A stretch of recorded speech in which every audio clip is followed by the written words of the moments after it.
یہ ایمان سے ہے. یاد رکھیے میں آقا علیہ الصلوۃ والسلام کی آپ کو حدیث بھی سناتا ہوں اور پہلے یہ بتاتا ہوں کہ 4 سنتیں ایسی ہیں جو رسولوں کی سنتیں ہیں, تمام رسولوں کی سنتیں رہی. اب دیکھیں ان سنتوں پر میں اور آپ عمل کرتے ہیں کہ نہیں. 4 سنتیں کون سی ہیں؟ عطر لگانا, یہ تمام رسولوں کی سنت ہے, ٹھیک ہے. نمبر 2 نکاح کرنا. نمبر 3 مسواک کرنا. اور نمبر 4 حیا کرنا. یہ جو حیا ہے نا, شرم, نیچی نگاہیں, شرم و حیا کا پیکر ہونا, یہ رسولوں کا طریقہ. یاد رکھیے ہر رسول, ہر نبی, ہر ولی با حیا ہوتا ہے, با حیا ہی ہوتا ہے. اللہ کے مقبول بندے کے بارے میں بے حیائی کا تصور ہی نہیں کیا جا سکتا, اور جو بے حیا ہے وہ نیک کہلانے کا حقدار ہی نہیں ہے. یہ بڑا عجیب و غریب ایک جملہ چلایا گیا ہے, جس نے کی شرم اس کے پھوٹے کرم. ارے جس نے کی شرم اس کے اونچے کرم. اصل تو وہ بندہ ہے جو شرم و حیا والا ہے.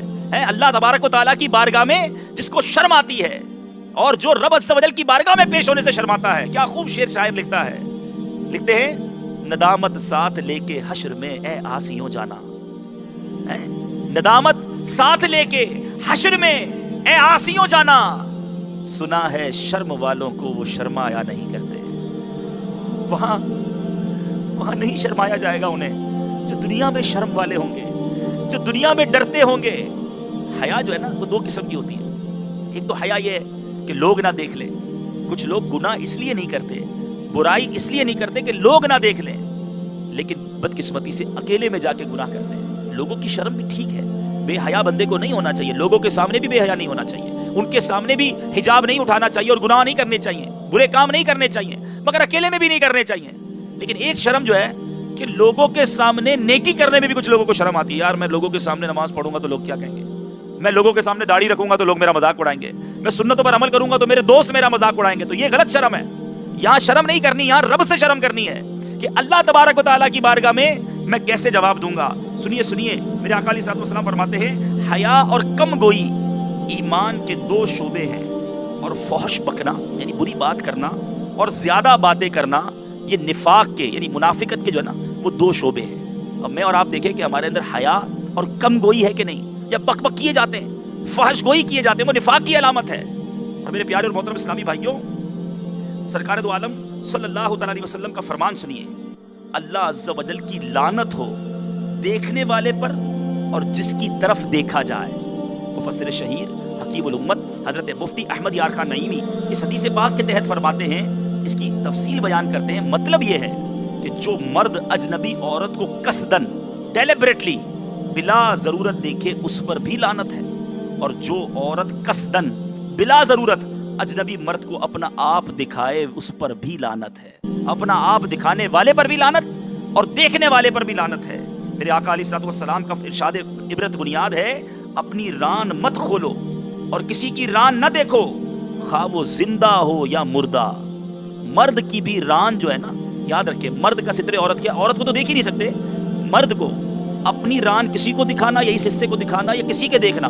اب وہ سوئمنگ پول پہ جانے والے اور اس طرح کے فٹ بال کے ہاکی کے میچز کھیلنے کھلانے دیکھنے والے ذرا غور کریں کہ یہ بد نگاہی جہنم میں جانے والا کام ہے. میرے پیارے اور محترم اسلامی بھائیوں, آئیے میں آپ کو چند عذابات سناتا ہوں کہ جو شخص یہ بے حیائی کرتے ہیں, بے حیائی کے کام کرتے ہیں, ان کا کیا بنے گا. کچھ لوگوں کی عادت ہوتی ہے بری باتیں کرنے میں بڑے ماسٹر ہوتے ہیں, میسیجز کریں گے, لطیفے سنائیں گے, سارے دوست جمع ہو جائیں گے اس کے گرد, اور یہ جناب بڑا اپنے آپ کو کچھ سمجھنے لگے گا کہ میری تو دیکھو یار ساری محفل میں جماتا ہوں, میرے پاس ایسی جناب باتیں ہوتی ہیں.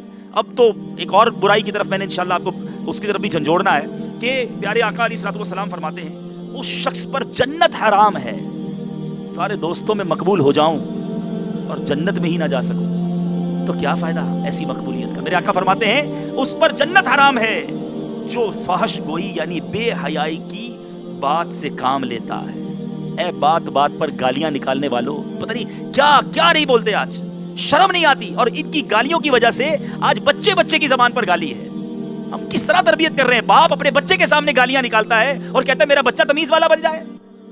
آج کوئی سوچتا ہی نہیں کہ یہ زبان رب نے دی کس لیے ہے, بری باتیں کرنے کے لیے. یہ اللہ کی وہ نعمت ہے کہ جس سے ذکر کریں تو بندہ کتنی نعمتیں کما سکتا ہے. کہیے سبحان اللہ, ذرا زور سے کہیے سبحان اللہ, کہیے الحمدللہ, کہیے اللہ اکبر, کہیے لا الہ الا اللہ. حدیث پاک کے مفہوم کے مطابق جو ایک بار سبحان اللہ کہتا ہے اللہ تعالیٰ جنت میں اس کے لیے درخت لگا دیتا ہے. ایک بار الحمدللہ کہے جنت میں درخت لگا دیا جاتا ہے. ایک بار اللہ اکبر کہے جنت میں درخت لگا دیا جاتا ہے. کہے لا الہ الا اللہ جنت میں درخت لگا دیا جاتا ہے. مجھے بتاؤ یار کتنے سیکنڈ لگے یہ فضول باتیں کر کے فحش باتیں کر کے اپنے نامہ اعمال میں نے سب کچھ لکھوا لیا. اگر اس کی جگہ میں اللہ کا ذکر کر لیتا جنت میں درخت لگ جاتے, رب کی رضا حاصل ہو جاتی, نامہ اعمال میں نیکیاں لکھ دی جاتی. مگر یہ وقت ضائع